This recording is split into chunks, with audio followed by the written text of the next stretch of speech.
This is I Only Touch Greatness Remix. Scan the code and follow. Hey guys, it's Milan Lucic jumping on the I Only Touch Greatness podcast. But 50th overall to the Bruins. What was the feeling when he finally got drafted? And did you know the Bruins were interested in him? You know what's funny? I actually don't even. So I was lucky, right? I was lucky in 06. The draft was in Vancouver. So there's another thing, that happened in Vancouver. Yeah. I didn't have to go anywhere. I didn't have to fly anywhere. I was in the middle of my provincial exams, so it was perfect. I didn't have to go anywhere. And so I had my first meeting at the Combine in Toronto was with Boston. And then, you know what? I actually, because I was projected as second or third rounder, I had 15 meetings. And I didn't even think of, you know what? When you have that first one and then you have 14 more, there's so much going on in your head. You don't even remember what you said or what you did, all this type of stuff. It was kind of crazy. It was all just a blur. But even though I remember it now, but it's funny. I met with LA 3 times and they had the 48th pick. So I thought I was going to LA at 48. And they ended up taking a D-man named Joe Ryan. And then I met with Nashville 3 times, who had the 56th pick. So I stopped listening to who was getting picked after the LA pick, because I was like, okay, probably headed to Nashville. And I actually didn't even hear my name get called, but because it was in Van, I had 17 of my family and friends with me, and they all started cheering and all that type of stuff. And then I remember looking back at Ron Toigo and Craig and Scott Bonner and Don Hay, and they were all pumped and cheering too. And I was like, what just happened? Why is everyone so happy? Because I didn't even hear my name get called. Yeah. And then there was actually Giants fans that were in the crowd too that were cheering as well. And that's when I knew I was going to Boston. I had no idea I was going to Boston. I had no idea that they liked me. But if you ask me right now, there's no better place on planet Earth that I could have been put in than Boston. So I'm so happy that they took me when they did. And they, you know what, they took a flyer out and went off the board a little bit to take me there. And I'm glad it worked out the way that it did. Yeah, you definitely had a great career there. And Mike, you got one? Yeah, I was just going to say, well, you got drafted here. You win a cup here. You win a Memorial Cup here. Maybe it's time to come home and win a cup here with us. You never know what the future holds, right? So you just got to live day by day. Yeah. What were your thoughts on being traded for the first time, and did it catch you off guard? Not really. It didn't really catch me off guard. It's really interesting. We missed the playoffs with 95 points.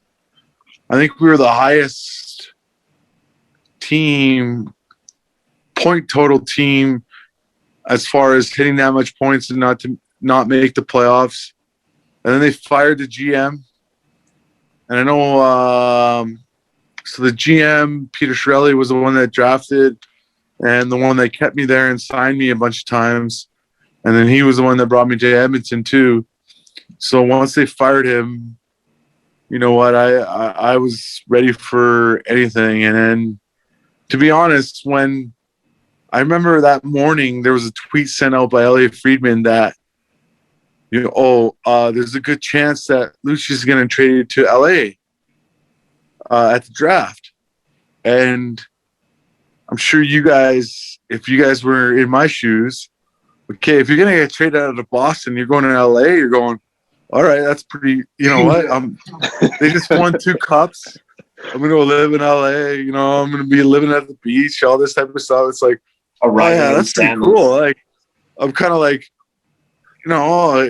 if there's anywhere to go, that's a pretty good place to go. Yeah. And don't pull my rubber arm. Yeah.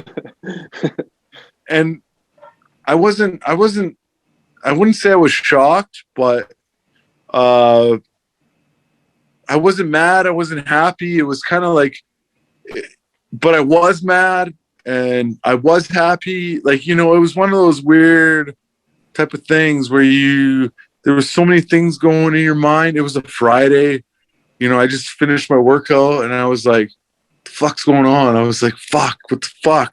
Like you're just like antsy and you're like pacing around. You start sweating and all that type of stuff. And then it happened.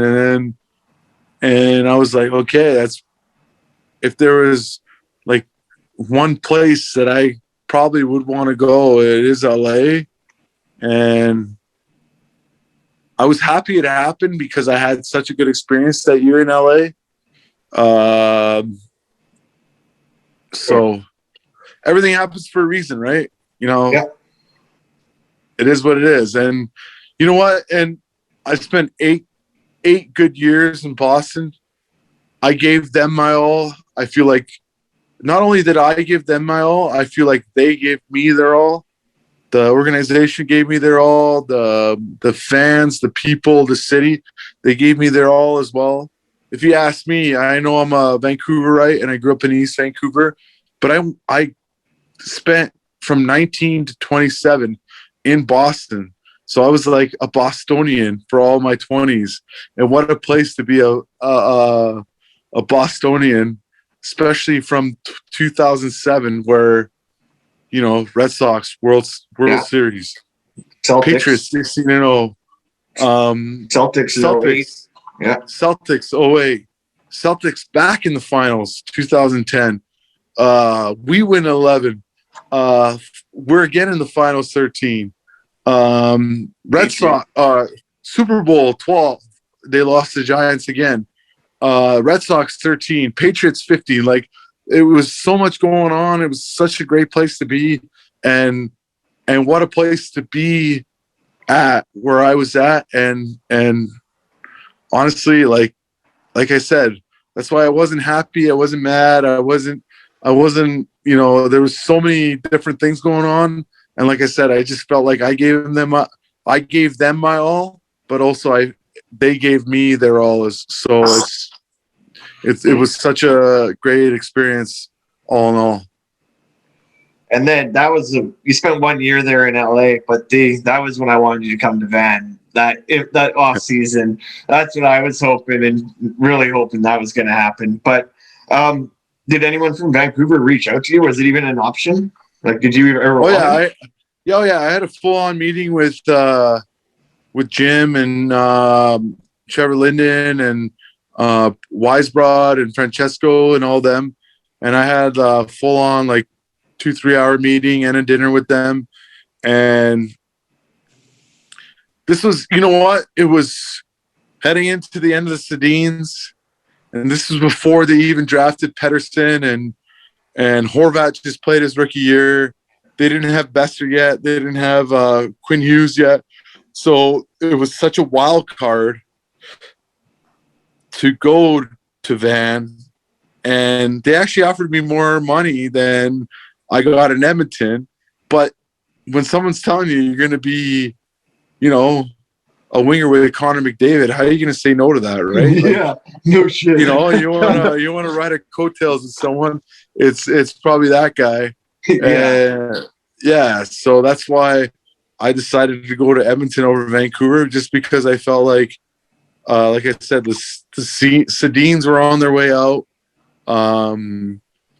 They didn't have those guys that I mentioned yet. You know what? Again, everything happens for a reason. Shit didn't work out in Edmonton. My first year was great in Edmonton, but after that, it was just awful. And it landed me in Calgary, and I'm happy that I'm in Calgary and a Flame now, and it's almost hopefully we can get things going again. And it's almost like playing for the Canucks. You got half our old team. Yeah, you're moving over one little city or province at a time. You're almost here. I know. I keep saying I keep getting a little bit closer to Van. it just so happens, imagine I get picked up by Seattle. Like, it's just like, I just get a little closer to Vancouver, but not actually in Vancouver. That probably wouldn't even be a bad idea either. Seattle, that might be a nice place to go.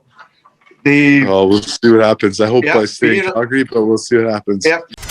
You're tuning into I Only Touch Greatness podcast, Vancouver's best show with Ryan Hayes. Often imitated but never duplicated, I Only Touch Greatness podcast with Ryan Hayes.